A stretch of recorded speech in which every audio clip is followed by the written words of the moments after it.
Okay, what I will do today, I had two lessons prepared for today, and I was trying to figure out which one I should use. What I decided to do is that I will go over what we did last week very quickly, up to the point where we stop, and then we will finish that chapter. Because what I was going to do was do a revision on the entire book of Revelation. Now, just in case you don't know, this chapter is going to take us all the way up to the end of the tribulation period. This chapter starts around the 3.5 year mark to the 4 years into the 7 year tribulation, and it will take us all the way up to the Battle of Armageddon. Then we have Revelation chapter 17 and 18, and that deals with Babylon. There are two Babylons in the book of Revelation, the spiritual Babylon, and we have the commercial Babylon. So there are two Babylons that we would be dealing with in the book of Revelation. That will also take place within the 7 year period. So Revelation chapter 16 will take us all the way up to the Battle of Armageddon, or the end of the tribulation period. Then Revelation chapter 19 will deal with the marriage supper of the Lamb and the second coming of Jesus Christ and the completion of the Battle of Armageddon. Then we get into the millennial kingdom, and then we get into the new heaven and the new earth, the final judgment, the final things, and then we are at the end of the book, Revelation chapter 22. Now, you'll remember in our study, we said that there are three major sets of judgment during that tribulation period. You'll also remember that Revelation chapter 4 and 5, which I always stress that you study that chapter, those two chapters, and you try to understand it. And John gave us enough information so that we can understand the setting in Revelation chapter 4. And then he added some more in Revelation chapter 5. And in Revelation chapter 5, what was added was the book that was sealed with 7 seals, and the Lamb, and the act that the Lamb walked up to the throne of God and took the book out of the hand of him that sat on the throne. And then from Revelation chapter 6, he started opening those seals. And when he started to open those seals, then he is opening the seal in heaven, then the reaction took place on earth. Like, for example, when he opened the first seal, the white horse rode off, which is the Antichrist. He opened the second seal, and the red horse, which was war, and then the third seal, which was the black horse, which was famine. So the 7 seals are 7 judgments. Now, when we reach the seventh seal, when that was open, it split into 7 trumpets. And the first 4 trumpets wasn't bad. I mean, in the sense that I shouldn't say it wasn't bad. It was an order. And then from the 5th trumpet, 6th trumpet, and 7th trumpet, there's a lot of space. And those 3 trumpets were called woes because it was so severe. For example, we had the locust in the 5th trumpet. But then when the 7th trumpet was open, we had more things that the Lord decided to show to us. For example, the temple in Jerusalem being rebuilt, the 2 witnesses. Then we saw Revelation chapter 13 or Revelation chapter 10. We saw the mighty angel with the little book. And then Revelation chapter 13, we were introduced to the dragon and the first beast and the second beast. So all these things we had to understand before we can get to the end of the tribulation period. So we dealt with the seal judgment, we dealt with the trumpet judgment, and then Revelation chapter 16, which I thought was going to be very easy for us, that we would just go through this, but it wasn't. It was longer than I thought, and it was more difficult than I thought. And in Revelation chapter 16, you have all the 7 bowl judgments. No interludes, no nothing, from bowl number 1 to bowl number 7. So I would, for the sake of those who were not here last week, I will go through the bowls that we dealt with last week, and then we will finish this chapter before we move on.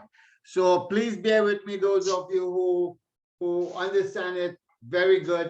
I'm just going to go through it again for those who wasn't here last week, and then we will finish up this chapter. So let's get it going.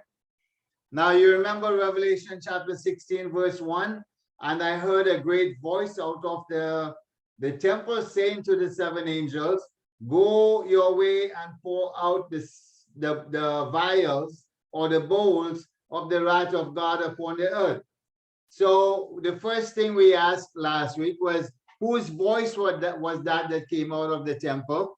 And we said, when you go back to Revelation chapter 15, you're going to see the stage was set for the 7 angels to pour out their bowls. And what we saw in Revelation 15 was the 7 angels. They came out of the temple. They were dressed in white linen, and they had a gold sash across their chest, and it was given to them a bowl from one of the 4 creatures which is before the throne of God. I told you that we studied the 4th and 5th chapter, and because that is important, and that is the central part of the book of Revelation, and everything that happens in the book of Revelation, or most of it, stem from Revelation chapter 4 and 5. So the angels prepared themselves to pour out their bowls. That happened in Revelation chapter 15. They received their bowls, they were ready, and when they came out of the temple was filled with smoke. And we said that there was only one person in the temple at that time, and that was Jehovah himself. And he said to the angels, go and pour out your vials. Now we said last day that in Revelation chapter 15, it was said the 7 last plagues. And then in another place, it was said the 7 plagues. And in another place, it was said the 7 golden vials. And if you read the NIV version, it will say the 7 bowls. Well, either way, we are talking about the series of 7, the last judgment of the Lord. Like, for example, he said in Revelation chapter 15, verse 1, the angels having the 7 last plagues. The 7 last plagues. I said to you, after these plagues, there will be no more plagues except one in the millennial kingdom. So you will see different names for the vials, but it means the same thing. We talk about the wrath of God. We said, just give me a second here. Let me get this together. All right. We said, what does the word wrath mean? And it means fierce anger, indignation, vengeance, or punishment. The longer definition will be an emotional response to perceived wrong and injustice. God's wrath is always holy and just. Man's wrath is rarely justified and never holy. Let's go on. Now you might find me moving a little fast sometimes, and that is because we did this last week. So this is for the benefit of those who didn't fully understand it and who are new today. We said Revelation chapter 15 verse 8, this is where we left off. And the temple was filled with smoke from the glory of God and from his power, and no man was able to enter into the temple till the 7 last plagues were fulfilled. So it is called the 7 plagues in Revelation chapter 15, and the temple was filled with smoke, and nobody could enter the temple. We said that there will be one more plague on earth during the millennial kingdom. And for those of you who think that the law is done away with, we will have to celebrate the Feast of Tabernacle. It's also called the Feast of Sukkot or the Feast of Booth. Is all that is the same thing. Where you go up to, you will have to go to Jerusalem. I do not know, and I tend to believe that the countries will have representatives going up to Jerusalem to worship the Lord and to celebrate the Feast of Tabernacle. And he said, if a family, like for example, the family of Egypt or the representatives of Egypt do not go up to celebrate the Feast of Tabernacle, there will be no rain for that country. And that is called a plague during the millennial kingdom. We will get more into that when we reach the millennial kingdom. So the first angel went and poured out his vial upon the earth. And I said, we will use the word land there. And there fell a noisome and grievous sore upon the men which had the mark of the beast and upon them which worship his image. Now you remember I tell you that we are about the fourth year, between the 3.5 years to the fourth year of the 7-year tribulation period. So the mark of the beast was already in operation. Worship of the image was already instituted. So people had to worship the image and take the mark of the beast. Anybody who did that, they would receive noisome and grievous sores. We said these sores are called malignant sores. They would just spread and spread. And I don't want to describe it too much, but if you go on the internet, you will find exactly how serious that is. Type in malignant sores, and you're going to find out what grievous and noisome sores are. This is not for everybody, only for those who receive the mark of the beast or who worship his image. At this time, you will still have the 144,000 Jews that are still on the earth. At this time, you will still have people who receive Jesus as their savior during the tribulation period, and they refuse to take the mark. They will not receive noisome and grievous sores. So this is not for everybody. Only those who receive the mark of the beast. Let's go on. If any man, and I'm just going back to show you what the punishment is for receiving the mark of the beast. If any man worship the beast and his image, or receive his mark in their forehead or in their hand, the same shall drink of the wine of the wrath of God, and he shall be tormented with fire and brimstone. And the smoke of their torment ascended up forever and ever. This is eternal torment, eternal punishment. And they have no rest day nor night, who worship the beast and his image, and whosoever receive the mark. So if anyone missed the rapture and they are in the tribulation period, and you think you have a choice, whenever you receive the mark, what this represents is who you represent or who you belong to. A mark is identification of who you belongs to. Therefore, if you take the mark, you do not belong to the Lord, you belong to the devil, and you will be tormented forever and ever. You will have no rest day nor night. Anybody who worship the beast or the image, or whosoever receive his mark. Now this sound and this is eternal, but it starts, punishment starts from the time you receive the mark of the beast. Punishment starts at that point. And let me show you in Revelation chapter 9, verse 4. This verse, and it was commanded them that they should not hurt the grass of the earth, neither any green thing, neither any tree, but only those men who are not sealed, which have not the seal of God on their forehead. So when the locusts come on the earth in Revelation chapter 9, which is the fifth trumpet, the only people who will escape that judgment will be the 144,000. That is the only people who will escape that judgment. So everybody else, from that time, the punishment starts. And to them it was given that they should not be killed, but that they should be tormented 5 months. And their torment was as the torment of a scorpion when he striketh a man. So your punishment for receiving the mark of the beast starts very early in the tribulation period and continues for eternity. So you will be punished while you are on earth and for eternity for those who receive the mark of the beast and who worship his image. And the second angel poured out his vial upon the sea, and it became as the blood of a dead man, and every living soul in the sea died. Every living soul died in the sea.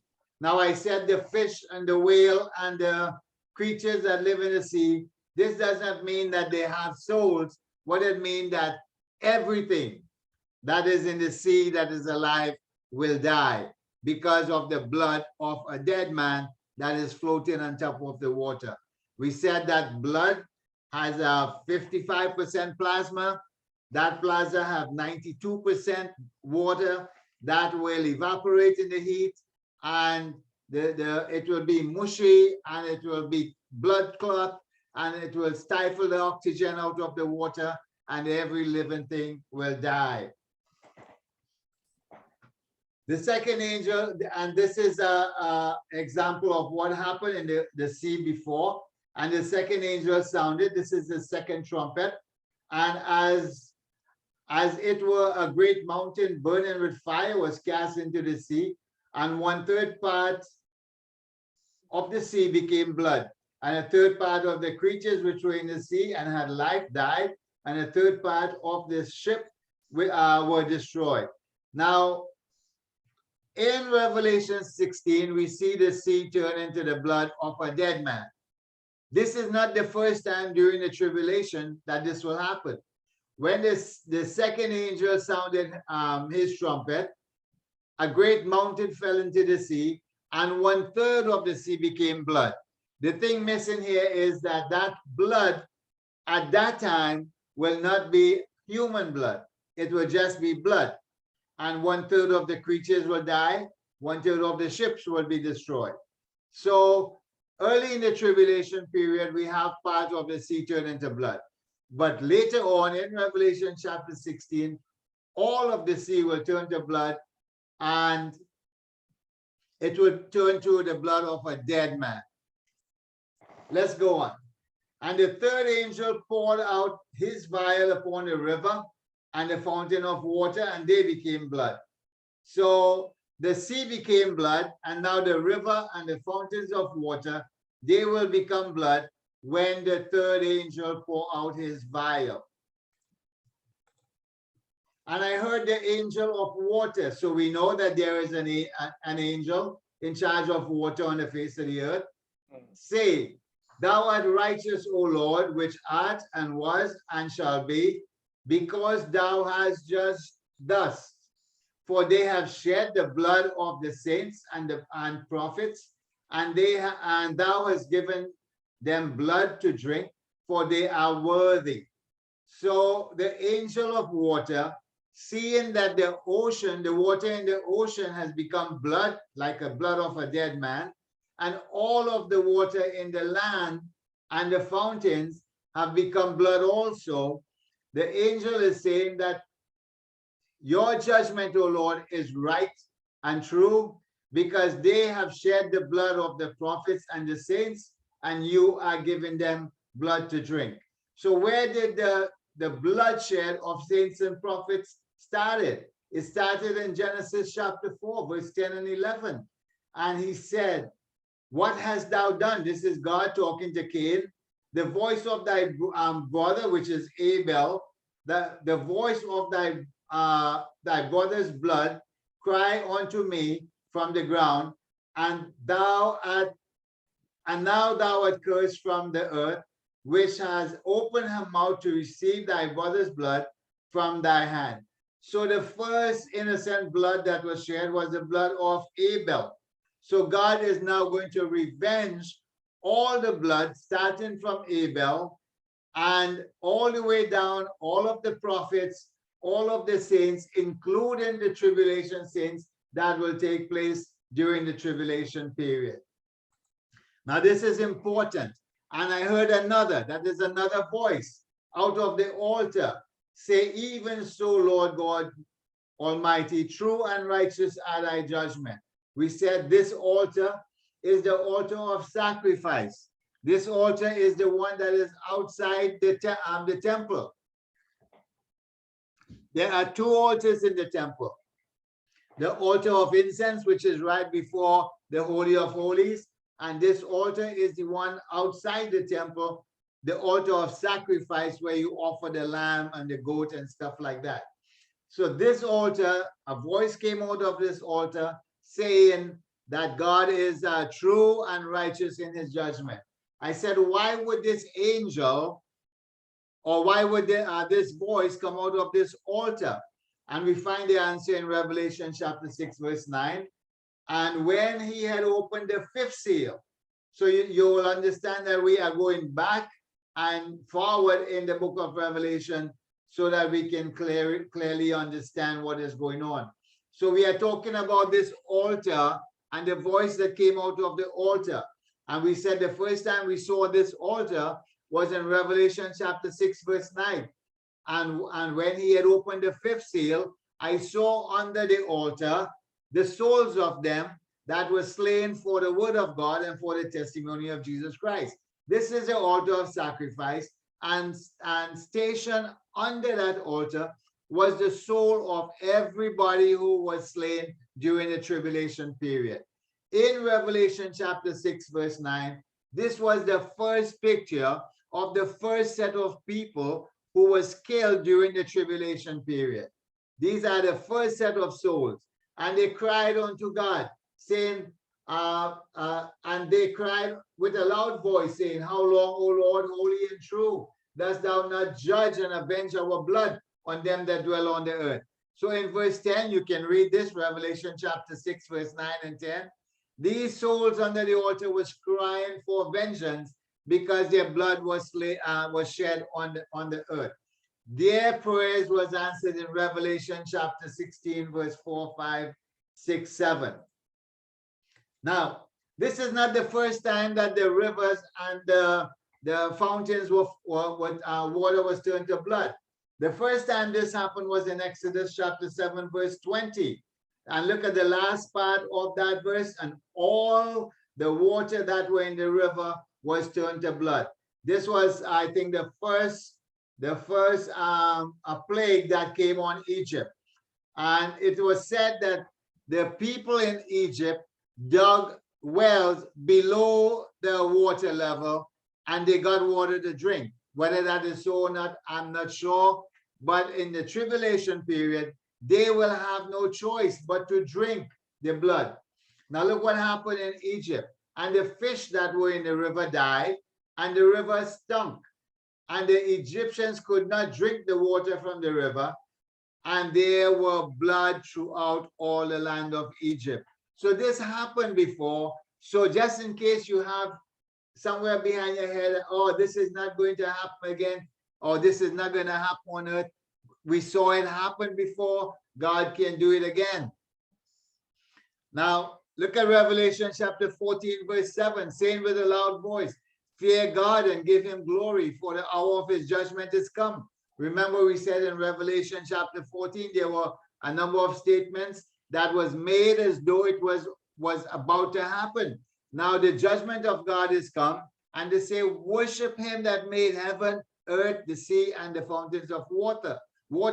Now what the punishment was placed on was the earth and the sea and the fountain of water.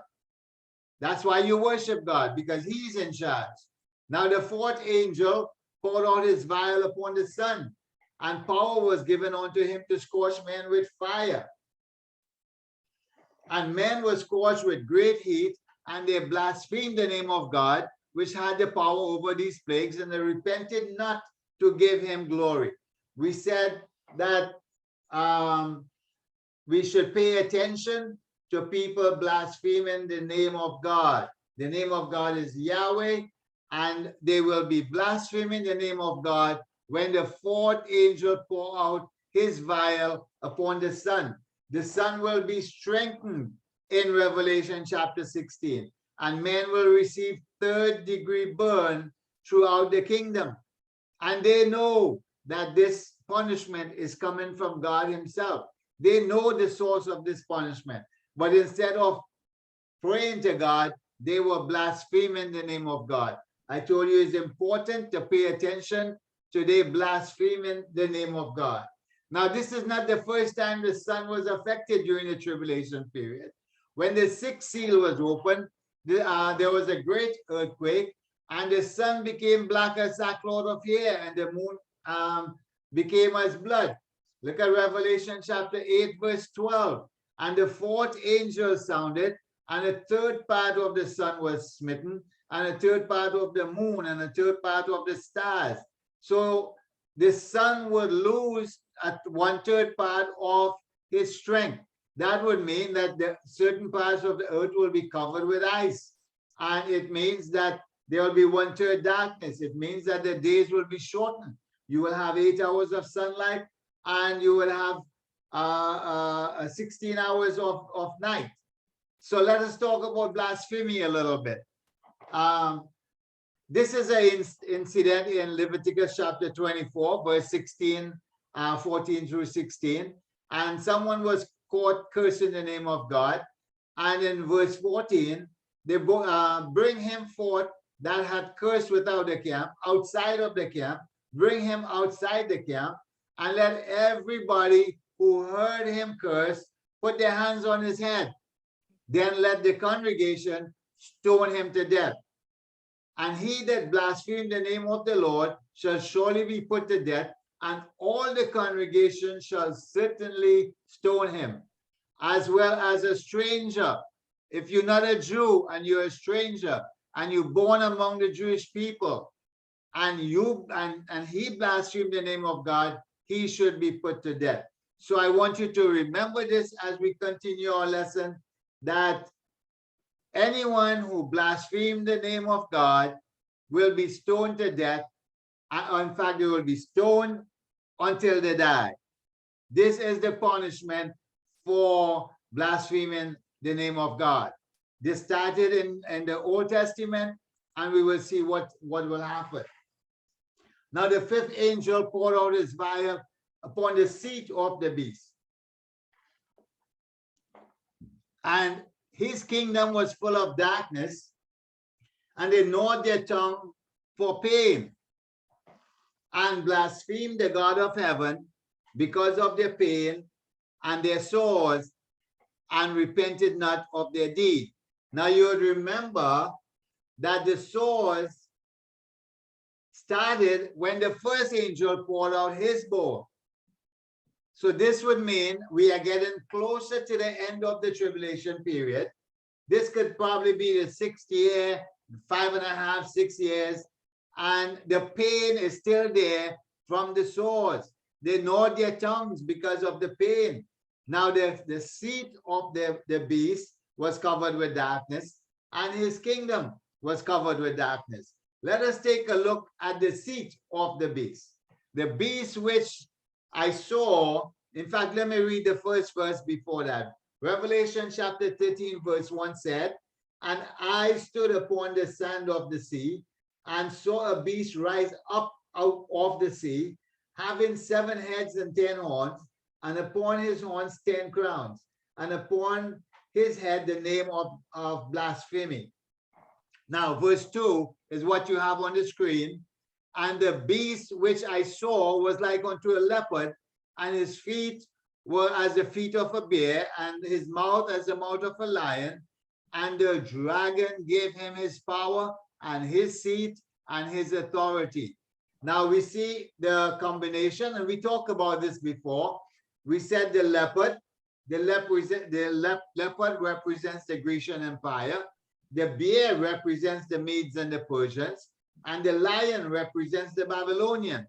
So what is happening here is that this is called the revived Roman Empire, where these three kingdoms come together, or the best parts of these three kingdoms. The body was like a leopard, which is built for speed. The bear, the feet of the bear is the strongest part of the bear, and the mouth of the lion is the strongest part of the lion. So this is a very strong creature. And the dragon, which was in Revelation chapter 12, gave the beast his power and his seat. So the seat of the Antichrist will be in darkness. Where did he get that seat from? The devil gave him that seat. The dragon, the great red dragon, gave him that seat.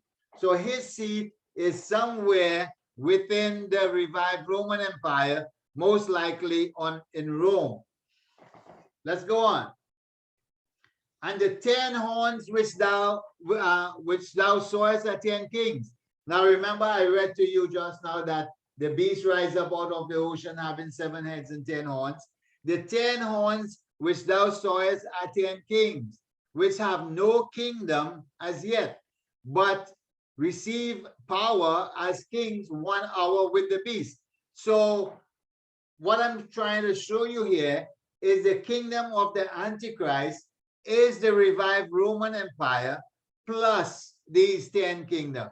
Because when the seal is open, when the bowl is poured out, the kingdom, the seat of the Antichrist and his kingdom is made up of the revived Roman Empire plus these 10 kingdoms that will come into existence under his rule.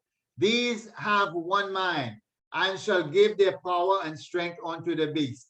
So the 10 kings that we saw, which is the 10 horns, they will give their power to the Antichrist. So he has a big kingdom. All of his kingdom will be under darkness at that point in time, and they will also be in pain.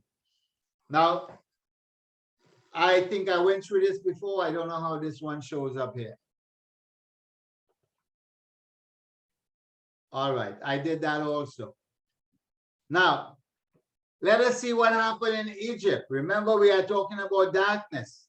And Moses stretched forth his hand, and there was a thick darkness in all the land of Egypt 3 days. And they saw not one another, neither rose any from his place for 3 days. But all the children of Israel had light in their dwelling. So this is not the first time that parts of the earth will be covered with darkness. This darkness, it will be concentrated on the seat of the Antichrist and his kingdom. So it happened before, and it can happen again. Now we reach to this point. This is the sixth angel. We were about here last week, and I want you to pay some attention to this slide. You will see this is a dry riverbed, and this is the river Euphrates. Today, as we speak, the river Euphrates is drying up, and we will get to that in a second. Let me get this thing going. All right. And the sixth angel poured out his vial upon the great river Euphrates, and the water thereof was dried up, that the way of the kings of the east might be prepared. Now, the great river Euphrates is drying up today as we speak. I do not think it is dry enough for tanks to run on it. But you remember when the fourth vial was poured out, the sun became very strong. So the rest of the water will dry up, and the riverbed will be strong enough to take the tanks that will be coming down from the kings of the east. The kings of the east, we believe, is China and neighboring countries. They will be coming down to Israel during the tribulation period. Now, this is not the first time we saw the river Euphrates in the book of Revelation. When the sixth angel sounded, I heard the voice from the four horns of the golden altar, which is before God. Remember, we talk about the altar of sacrifice, and then here we see the golden altar, which is before the throne of God. So this is the two altars that I was talking about. Saying to the sixth angel which had the trumpet, loose the four angels which are bound in the river Euphrates. And the four angels were loose, which were prepared for a period of time to kill 1/3 part of the men. And the number of the army was 200,000. That is Revelation chapter 19, verse 13 through 16. So this was the first time the river Euphrates came into play during the tribulation period. And in Revelation chapter 16, the way is being paved so that the kings of the east will come down through the river Euphrates. There are four angels that are bound in the river Euphrates. Their purpose is to help make that war come to into existence. Now, this is a picture of the river Euphrates. This here is a picture of before, and this is what the river is like today. This here is a picture of the river Euphrates. This here is how much water it had in 2002. This here is how much water it has in 2022. And this is what it is like today. The river Euphrates is drying up rapidly. Now let's go on. This here is a picture of three creatures.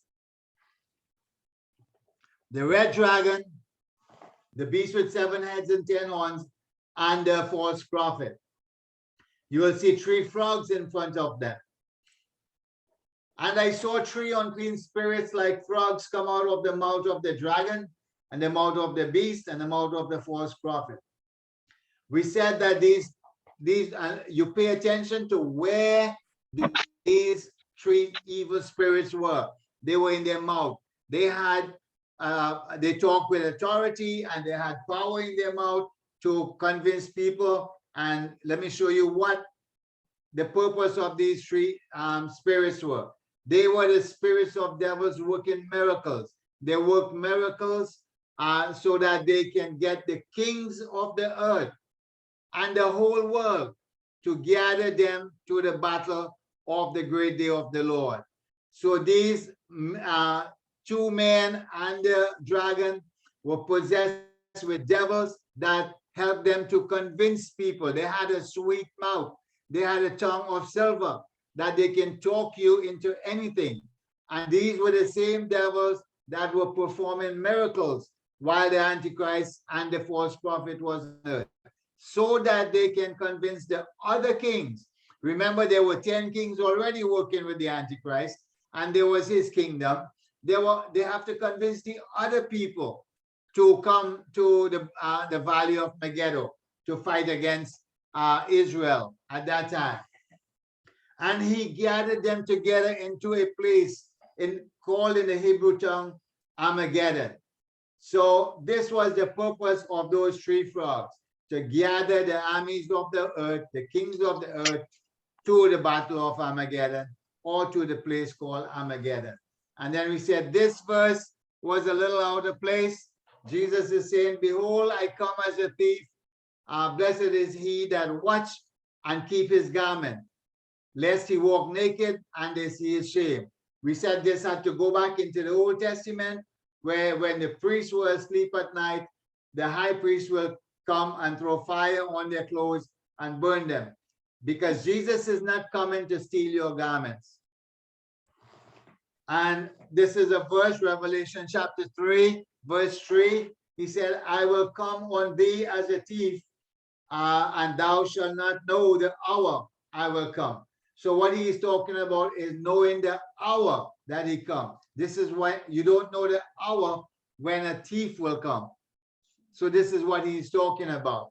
And the 7th angel poured out his vial into the air, and there came a great voice out of the temple of heaven from the throne saying, it is done. So the seventh angel poured out his vial into the air. So the air is now saturated with stuff that will be explosive, that will cause havoc upon the face of the earth. So the angel poured out his vial into the air. Now a great voice came out of the temple in heaven. And this is important. Pay attention to how this is written. The voice came out of the temple of heaven from the throne of God, or from the throne. So the throne is in the temple. And we saw that in Revelation chapter 4 and chapter 5. We said that is the temple in Jerusalem. I'm sorry, in the heavenly Jerusalem. Now, the words that came out of the temple, it is done. Now, this is common in Jewish literature. When the priest offered the last lamb for Passover, he said, it is finished. When Jesus died on the cross, he said, it is finished. Now, the Father himself is saying, it is done. You remember, nobody could enter into the temple for the period of 3.5 years until these 7 plagues will be accomplished. So when the last vial was poured out, there were voices and thundering and lightning, and there was a great earthquake, such as was not since man was upon the earth, so mighty and so great.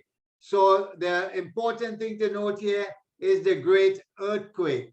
And the city was divided into 3 parts, and the cities of the nation fell, and great Babylon came into remembrance before God to give unto her the cup of the wine of the fierceness of his wrath. And every island fled away, and the mountains were not found. Now, this, what happened when the 7th vial was poured out, is the same, almost the same thing that happened when the 6th seal was opened. So I will try to make this bigger so that you can see this area that I just lit up. You will see, and I beheld when he had opened the 6th seal, and lo, there was a great earthquake, and every mountain and island was moved out of their place. So when the 7th angel poured out his vial, when the 7th angel poured out his vial, look what happened. The 7th angel poured out his vial into the air, and there came a great voice out of the temple from the throne, saying, it is done. And there was a great earthquake, and such as was not since men were upon the earth. And every island fled away, and every mountain was not found. So the same thing happened when the 6th seal was opened, and when the 7th bowl was poured out. Now look at verse 15. And the kings and the great men and the rich men and the chief captains and the mighty men and every bondman and every free man said to the mountain and rock, fall on us and hide us from the face of him that sit on the throne and from the wrath of the Lamb. Now look what happened in verse 21 in Revelation 16. And there fell upon men great hail out of heaven, every stone about the weight of a talent.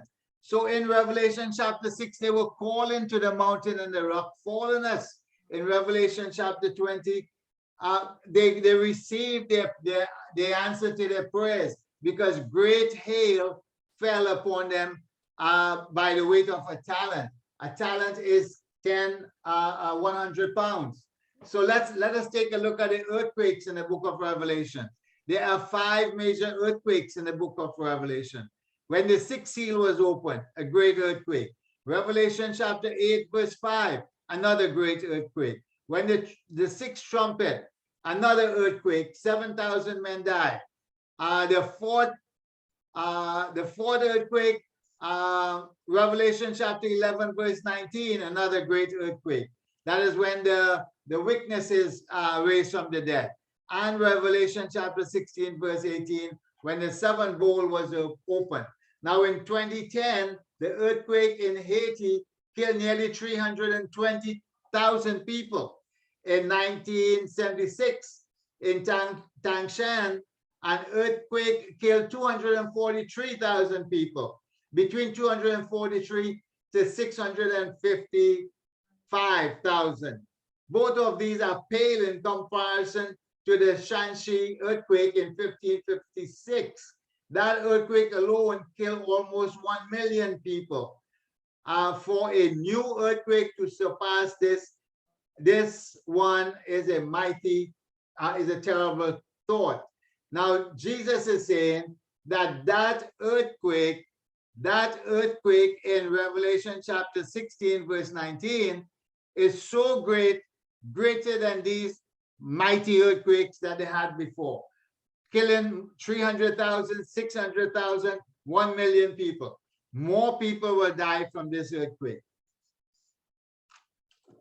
Let's go on. And there fell upon men great hail out of heaven, every stone about the weight of a talent. And men blasphemed God because of the plague of the hail, for the plague thereof was exceedingly great. Now remember, I told you what happened when men blaspheme God. They should be stoned to death. God is now stoning these people to death with stones from heaven. The largest hail that was measured on the earth was from South Dakota in 210. It was 8 inches across, and it weighed like 2 pounds. So could you imagine the size of these hail that will be coming down during that period of time? They were blaspheming God. We saw where in the Old Testament, if you blaspheme God, you will be stoned to death. Now God is actually stoning to death these people who blaspheme his name. Now you remember in Leviticus 24, all the congregation shall certainly stone him. So this is what is taking place in Revelation chapter 16. At the end of it all, God will be stoning these people to death. So this is the final judgment during the tribulation period. And I want you to read and reread these chapters, and you will see the clear picture how Revelation 15 leads us into Revelation 16, Revelation 14 led us into Revelation 15, and now this is the end of the tribulation period. God remembered Babylon to give her punishment. That is what we will be studying next week, or the next time, or the next 2 sessions that we have. We will try to cover the spiritual Babylon in one sitting, and then the commercial Babylon in the other sitting. So this will bring us very close to the end of the tribulation period, where we will deal with the battle of Armageddon and Revelation chapter 19 in the next 3 sitting. So I thank you all for joining with us. I am so happy that I was able to finish this chapter tonight. Thank you for your patience, and thank you for your continual support. I appreciate it very much, and I hope you are reading and rereading the book of Revelation. The next time we study the book of Revelation from the beginning, I would request that you get a book for the book of Revelation, because this is an exceedingly good foundation that you can build your prophecy knowledge on for the coming tribulation period and the coming times that we are going to have. Before I close, I want to tell you one little thought. That is when the seals, remember I told you, the seals will be open. The first seal was the white horse. The second seal was the red horse, which is Ezekiel 38 and 39. That is the kings of the north coming into Israel. And that stage is being set right now with Putin and Ukraine. And he's trying to rebuild the old empire that he had, the Russian Empire, the kings of the north, so he can move down to Israel. But what I want to tell you a little bit about is the third seal, which is the black horse. which is famine. And they say a measure of wheat for a penny and 3 measures of barley for a penny. See thou hurt not the oil and the wine. Today, if you listen to the news, you are going to hear things that are very disturbing. Now that you have a knowledge of the book of Revelation, you can start putting things together. For example, the third horse, which is famine, the stage is being set right now as we speak for worldwide famine. And you will say, no, that is not going to happen. So far, the country of Ghana was self-efficient. They were selling energy to their neighboring countries. They were well off. And they went to the World Bank or something to get a loan. And the World Bank say you have to get into this the Green New Deal.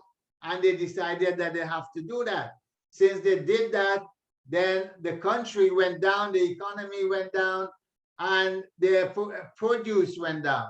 Then we go to the Netherlands. The government in Netherlands, they are preventing the farmers from using certain fertilizer to plant their crops. In that way, they cannot produce the crops that they want to.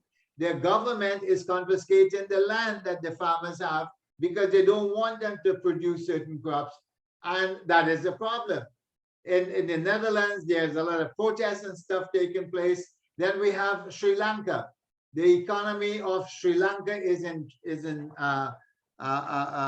chaos and confusion. The government is being overthrown, and they have to start afresh because of the Green New Deal.